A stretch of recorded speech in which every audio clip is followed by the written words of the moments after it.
Alors, troisième propriété des combinaisons, c'est celle qu'on appelle la relation de Pascal, liée au triangle de Pascal, que vous voyez dans le cours. Hein. Alors, on va prendre n dans grand N, étoile, et on va prendre k dans 1, n.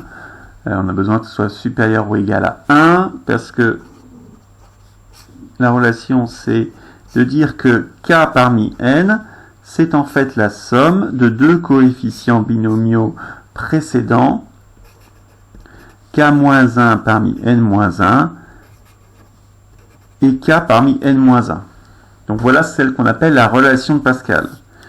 Alors dans le cours, on en fait une démonstration algébrique. Là, on va juste évoquer une démonstration combinatoire. Parce que k parmi n, c'est le nombre de parties de E de cardinal k. Posons un x0, un élément de E, fixé. Parmi toutes les parties de E de cardinal k, il y en a deux types. Il y a celles qui contiennent x0.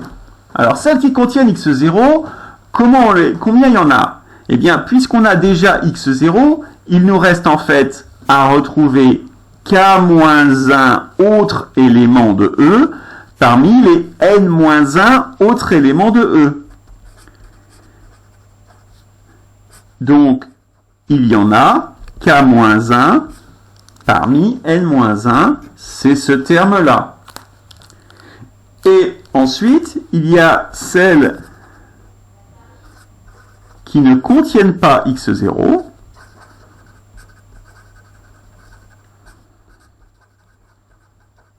Et bien, combien il y en a? Puisqu'elles n'ont pas x0, il faut que je choisisse k éléments parmi les n-1 qui ne sont pas x0. Il y en a donc k parmi n-1. Comme il n'y a que ces deux k qui comptent, on fait la somme des deux. Et la somme des deux, eh bien, le nombre de parties de E à k éléments. Donc voilà la relation de Pascal. Et la relation de Pascal, c'est celle qui nous permet de créer le triangle de Pascal. Alors nous, on l'appelle triangle de Pascal. Et d'ailleurs, maintenant, on l'appelle un peu triangle de Pascal partout. Mais par exemple, les Italiens l'appellent a priori toujours triangle de Tartaglia. Parce que Tartaglia, le même qui avait... un de ceux qui avait trouvé l'équation cubique avant Cardan,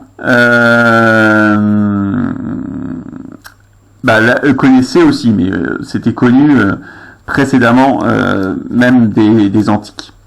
Hein, le triangle de Pascal, c'est toujours la même chose, c'est 1, 1, 1, 1, 2, 1, 1, 3, 3, 1, 1, 4, 6, 4, 1, 1, 5, 10, 10, 5, 1.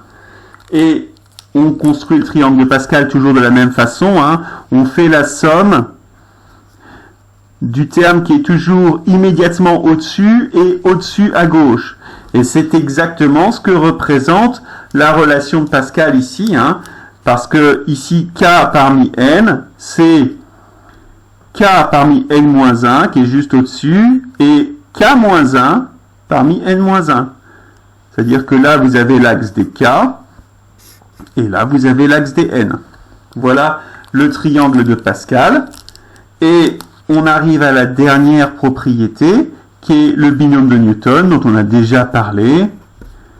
dont on vous remet ici encore une fois la démonstration. On avait parlé au début de l'année parce que c'était une démonstration par récurrence.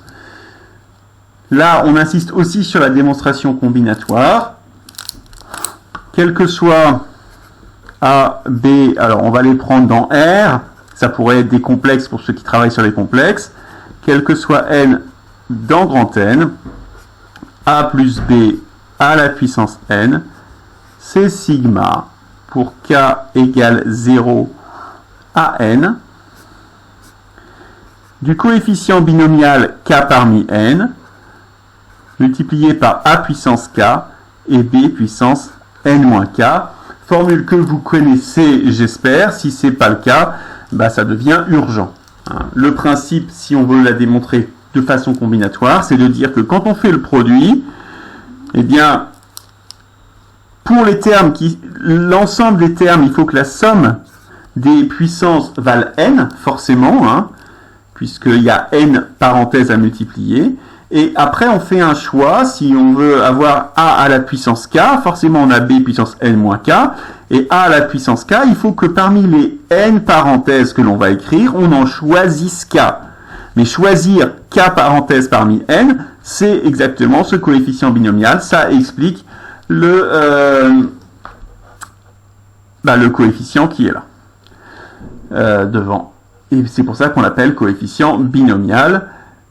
Voilà pour la fin du cours, et ça permet de faire une bonne partie, voire tous les exercices de cette deuxième partie.